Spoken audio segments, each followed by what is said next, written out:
Welcome back to my channel, Veronica Squad. Dito ako dito. Ay, nakatayo ako ganyan. Ayan o. Upo muna lang ako, baka mahulog ako. Aray. Aray ko, mahulog ako. Tumba ako. Ayay ko.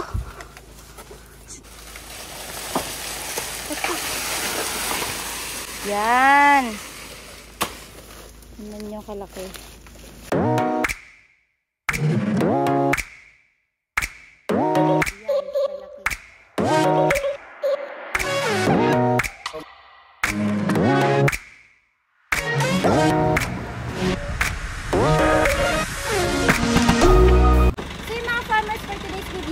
Mag-harvest tayo ng mga saging na saba dito sa area ko na banana farm. So, wala na akong maraming sasabihin intro. So, tara, samahan niyo ako mag-harvest ngayong araw. Basta ko ni Beck? So, yan, may abono tayo dito. 14, 14, 14, triple 14. Ano yung sako? Na. Yan ang ginagamit dito pang abono sa mga saging natin.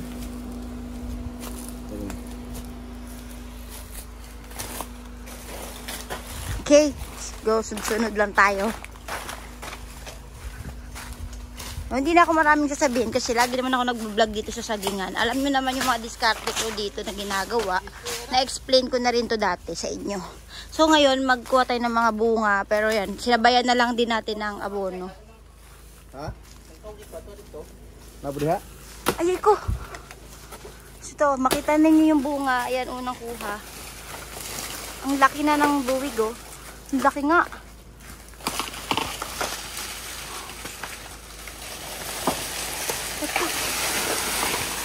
Yan. Tingnan nyo kalaki. Kaya compared natin sa dating harvest. So, di ba? Ang laki na ng kaibahan tsaka diferensya ng mga dati ako nag-harvest dito. Super liliit ng mga saging natin.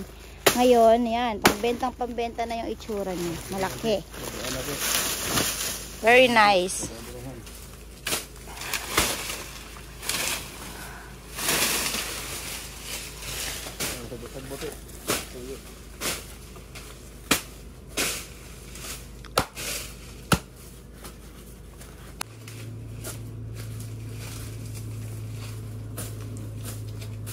So, ito yung pinagputulan natin na puno.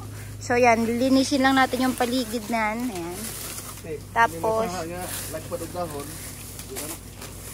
para magbigay siya ulit ng malaking bunga. Yung susunod na puno na, tawag dito, na bubunga. So, meron tayo dito dala nito. Ayan. So, ang laman niya ay hindi suka. Kasi nasasalagyan na lang siya ng suka. So, yan ay chlorine. So, tinunaw namin sa tubig. So, nilalagay namin sa itak. Para yung yung pagputol, hindi kunwari yung isang puno may virus.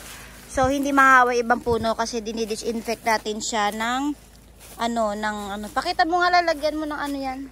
So yan, ganyan ginagawa natin. Ito puti. O lagyan mo.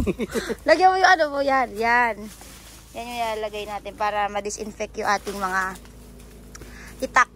So ito 14, 14, 14 abono. Ipinalilibot na natin sa puno na pinagputulan natin ng bunga. Ay, pinagkuha natin ng bunga. So, yan, ang abono, magsisilbi na yan pataba sa puno at sa susunod na magbunga yan, malaki ulit yung makukuha natin. So, ito, pangalawang buwig na nakuha natin, kukuhanin natin. Natutumbahan ako! Sakto sa akin. Tayin nyo. So, panoorin nyo yung mga dati kong vlog dito. Makita ninyo yung mga puno na pinagputulan namin dati. So, maliliit pa yung mga bunga. So, ngayon, yan, malalaki na. O, diba? Kung hindi ako umalis, sakto ko doon. Yun. Pakita ko sa inyo, mga farmers, yung bunga na itong pangalawa na buwig. At nakita nyo ang laki rin. Malalaki. Hindi siya sobrang laking buwig, pero malalaki yung bunga. So, pakita ko pangalawang buwig. O, diba? Pakita ko sa inyo kung gaano kalaki yung kamay ko. Yan yung kamay ko. So, makita ninyo, yung isang saging, halos kalaksing laki na ng palad ko. Ang laki, diba? Oh, hindi lang siya super full na buwig, pero malalaki yung bunga. So, yan, nagsiga-sigarin kami. Init. Kasi, para mawala yung mga mga insekto. So, pwede yan. Yung mga tuyot na dahon, sinunog na lang natin. Yan, so abono ulit after sa pinagputulan. Ayan, abono. Para tumaba ulit yung ating saging. Ayan. Dito natin nilagay sa paligid ng kapunuan. So, yan. Yan. So, dito sa sagingan ko dito sa humay-humay dito, mapansin niyo yan, madamo-damo siya kasi wala dito nag-maintenance eh. Hindi kagaya sa Kauswagan doon sa isang area natin. May mga tao doon. May mga tao doon sa kabila ko sagingan. Kaya pag nagpasyal ako next time, so makikita ninyo yung kaibahan doon. So, dito kasi, parang may mga nagsasagingan din kasi na nagtanim na lang tapos hinahayaan na lang bumunga tapos ha-harvest na lang if ever may mga ha-harvestin sila. So, tayo naman, hindi naman ganun yung ginagawa natin dito kasi kahit wala nagme-maintenance dito, every time na mag-harvest kami, so naglilinis-linis din and nagpapa-abono tayo dito. Yun nga lang, hindi lang siya magandang tingnan sa camera nga kasi, ayan, medyo masukal.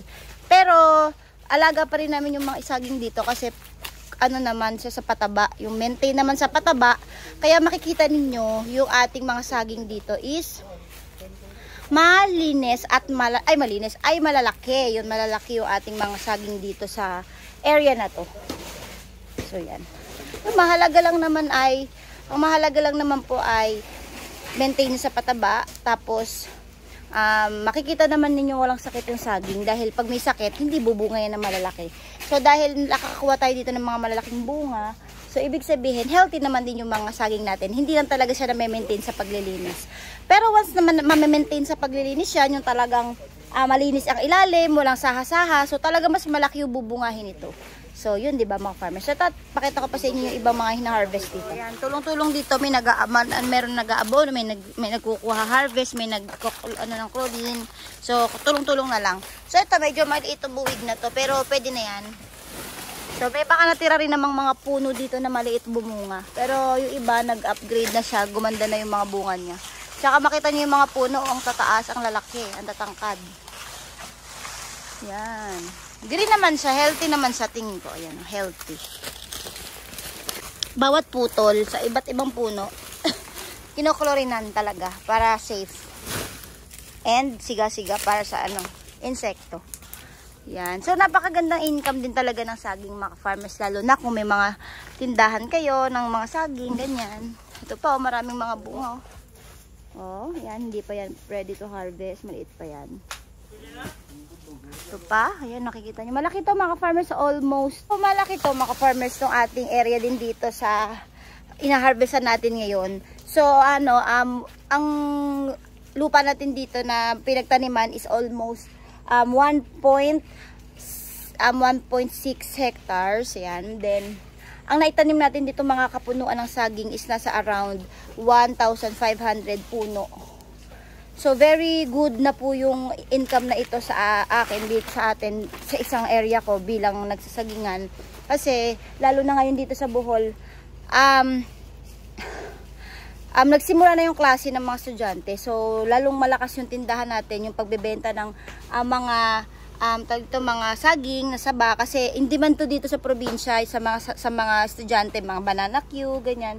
Mga saging na sabas, na nilaga, ganyan. So, maraming kumukuhang mga tindahan sa tindahan natin kasi susupply tayo sa mga ibang tindahan ng mga saging. So, bumibili sila doon sa ating Thessalonica Farm Store. So, kaya napakaganda nito dahil meron akong maliit na tindahan kung saan doon ko binababa yung mga saging na nakokollect natin or naka-harvest. So, syempre, income na po yun para sa atin. So, dala ko yung bongo. Yan.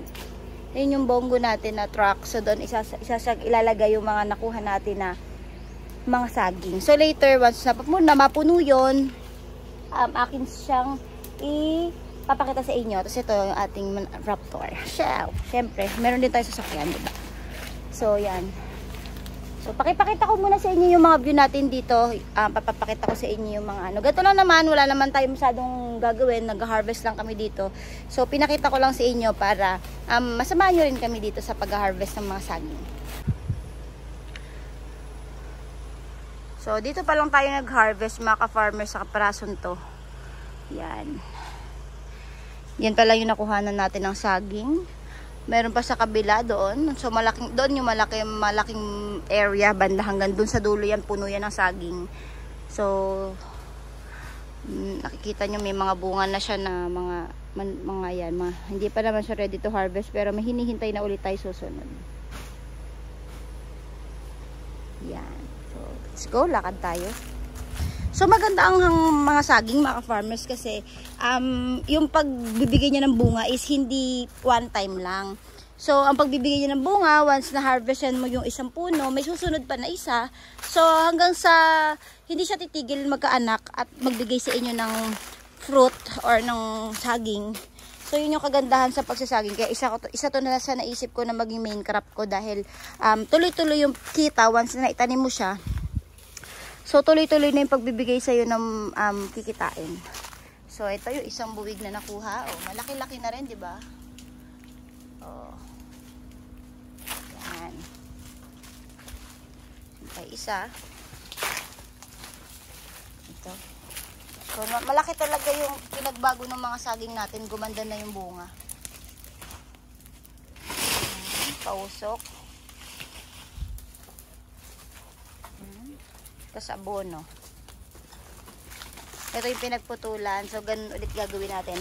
Aabonohan yung paligid. So ayan, nilagyan na. Ayan.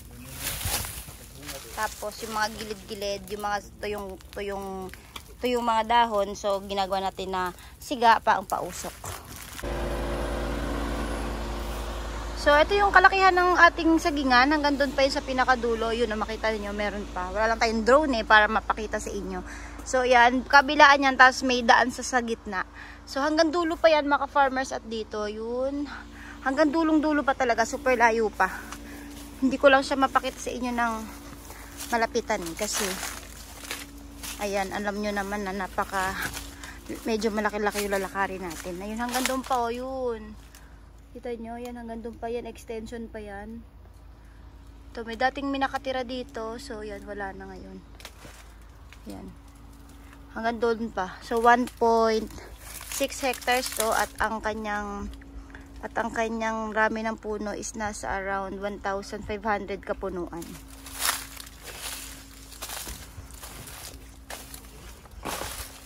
Yan.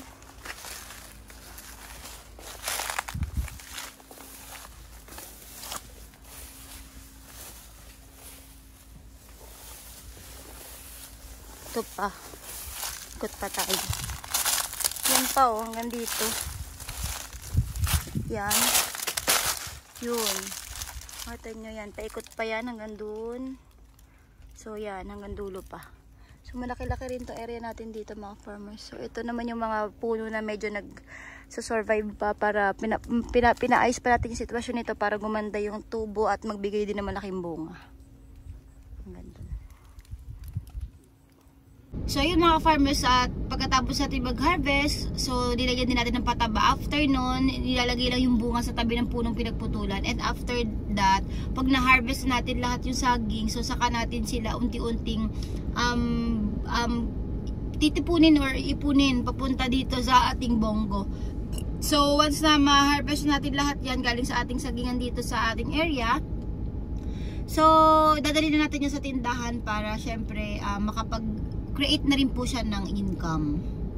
So yan, napakainit, mga farmers. So nandito ngayon ako sa bonggo, sa truck.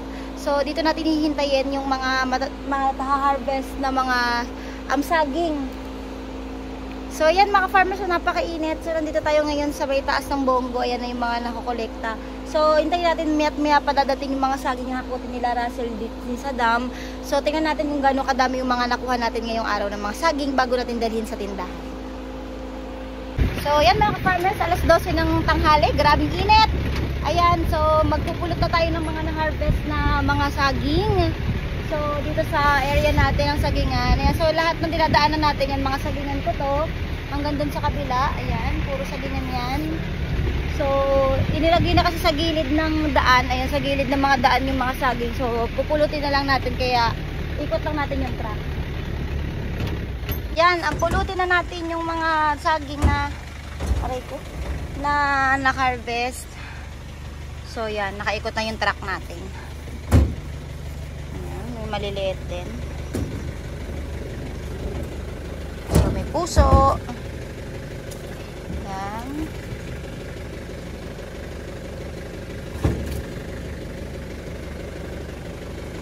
Yan. Okay.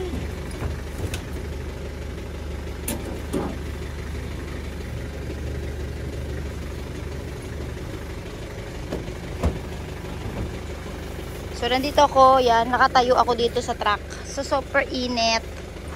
Yan. Need natin to para sa ikakaunlad ng economy. Kamiya. Ay, Lord. Huwag niyo po ako ihulog. Yan. So, yan lang. Steady lang tayo. Dito ako dito. Ay, nakatayo ako ganyan. Ayan o. Upo muna lang ako. Baka mahulog ako. Aray. Aray ko. Mahulog ako. Tumba ako. Ay, ayan na. So, may iba pa dito. Ayan. So, grabe yung harvest namin. Alas 12. Ayan. Dami na, oh. Dami na yan. Non-supply na yan sa tindahan natin. Yan. So, ito mga farmers, dumating yung mga maglilinis natin ngayon dito sa sagingan. So, nandito sila. So, pupunta na sana tayo sa tindahan ngayon. Kaso, dumating yung may mga maglilinis ng saging. So, mag-harvest pa daw sila dun banda sa dulo. So, hindi na natin madadala to sa tindahan kasi mamayang hapon pa siya i-deliver. Maglilinis muna at may kukuhanin pa daw doon banda yung mga ibang mga saging na hindi nakuha. So, mag-outro na muna ka mga farmers at least napakita ko sa inyo yung harvest natin ng mga saging ulit dito sa aking farm, sa aking banana farm na isang area.